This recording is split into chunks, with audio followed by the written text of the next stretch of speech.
सबको जय मसीह की। परमेश्वर का धन्यवाद हो आज से सुंदर दिन सुंदर समय के लिए। एक बार फिर प्रभु का मैं धन्यवाद करता हूँ। बहुत दिनों के बाद से परमेश्वर ने मुझे आप लोगों के बीच में आने के लिए, एक नए वीडियो के साथ में आने के लिए प्रभु ने मदद की, इसके लिए धन्यवाद देता हूँ।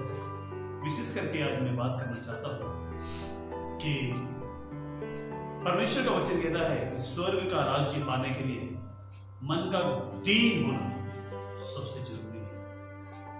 प्रियो, मत्ती रचित सुसमाचार 5 अध्याय और उसका 3 वचन में इस तरह से लिखा हुआ है, धन्य है वे जो मन के दीन हैं, क्योंकि स्वर्ग का राज्य उन्हीं का है।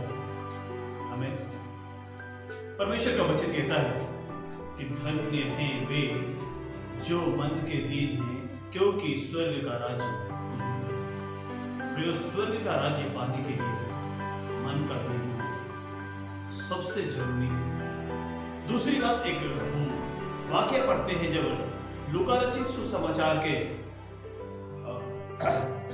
16वें अध्याय के 19 वचन से और 26 वचन तक जब हम पढ़ते हैं, मैं एक वाक्य पढ़ूंगा आप लोगों के लिए। लिखा है, एक धनवान मनुष्य था जो बैजनी कपड़े और मलमल पहनता और प्रतिदिन सुख विलास और धूमधाम के साथ रहता था।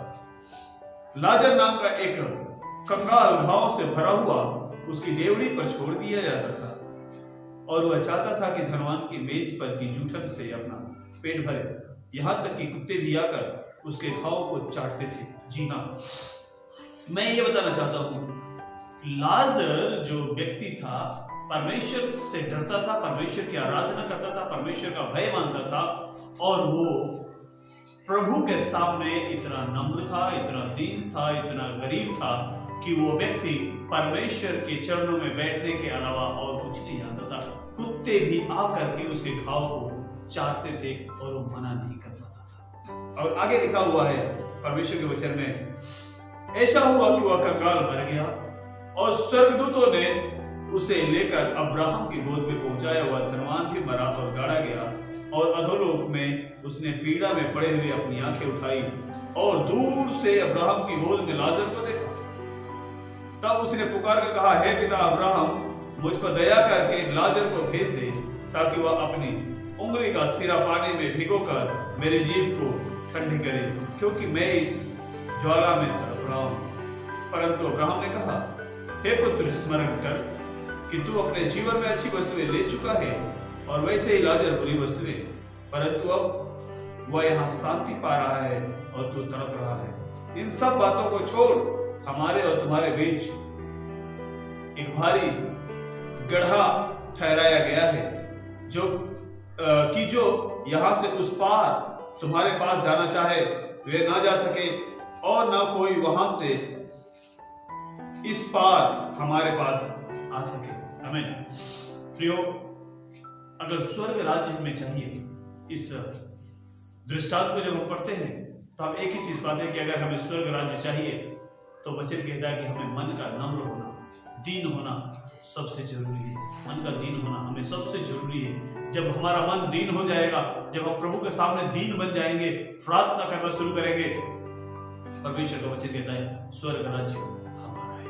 इसलिए आइए, मैं आपको उत्साहित करना चाहता हूँ कि आइए हम सब मिलकर अपने आप को नम्र और दीन बनाएं ताकि हम परमेश्वर के राज्य के वारिस बन जाएं। क्योंकि हमने पहले ही पढ़ा था मत्ती रचित सुसमाचार में, क्या पढ़ा था हमने? मत्ती रचित सुसमाचार 5 अध्याय में हमने पढ़ा था, 5 अध्याय उसका 3 वचन में हमने पढ़ा था कि धन्य है वे जो मन के दीन हैं, क्योंकि स्वर्ग का राज्य उन्हीं का है। अगर हमारा मन दीन है, हमारा मन गरीब है, अगर हम प्रभु के सामने दीन बन के, प्रभु के लोगों के सामने दीन बन के हम जीवन बिताते हैं, तो स्वर्ग राज्य वचन कहता है प्रभु के सामने दीन बनो तो वो तुम्हें शिरोमणि बनाएगा। प्रयोग, हमें परमेश्वर के सामने दीन बनना है, परमेश्वर के सामने नम्र बनना है, परमेश्वर की आराधना करना है, परमेश्वर की स्तुति करना है, ताकि स्वर्ग राज्य हमें मिल सके यीशु मसीह के नाम से। आमीन। प्रभु आप सबको आशीष दे, अनुग्रह दे, लगातार लेकर चले। हम अगली बार फिर एक नए वीडियो के साथ में हम लोग मिलेंगे। सबको जय मसीह की।